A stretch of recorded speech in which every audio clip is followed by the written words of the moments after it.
Good morning guys. Good morning.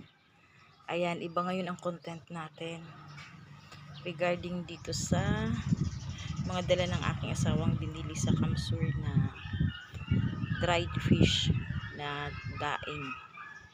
Tawag dito sa Bicol ay badi. Then merong mga nakasabit dito. Ayan, ang lalaki ng isda. Ayan guys.